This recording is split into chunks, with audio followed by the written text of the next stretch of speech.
Hello దోస్తులు, ఈరోజైతే 10 నిమిషాల్లో తయారయ్యే అటుకుల మిక్చర్ని తయారు చేసుకుంటున్నాం. ఎక్కువ నూనె కూడా అవసరం లేదు. ముందుగా ఒక కడాయి పెట్టుకొని కొద్దిగా ఆయిల్ వేసుకోవాలి. ఆయిల్ వేడైన తర్వాత ఆవాలు, జీలకర్ర వేసుకోవాలి. మనకు సాయంత్రం పూట స్నాక్స్ లాగా కూడా తినొచ్చు. మనం టూర్స్కి ఎటైనా వెళ్ళినప్పుడు కూడా ఒక డబ్బాలో వేసి తీసుకెళ్ళొచ్చు.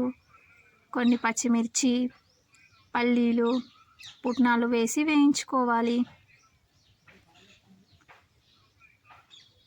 ఇవన్నీ దోరగా వేయించుకున్న తర్వాత ఒక స్పూన్ పసుపు వేసుకోవాలి. సన్నటి అటుకులను ఇలా వేసుకోవాలి. అన్నీ ఒకసారి కలుపుకొని ఒక స్పూన్ సాల్ట్ వేసుకుంటే కరకరలాడే అటుకుల మిక్చర్ రెడీ. మీరు కూడా ఒకసారి ట్రై చేసి ఎలా ఉందో కామెంట్ చేయండి.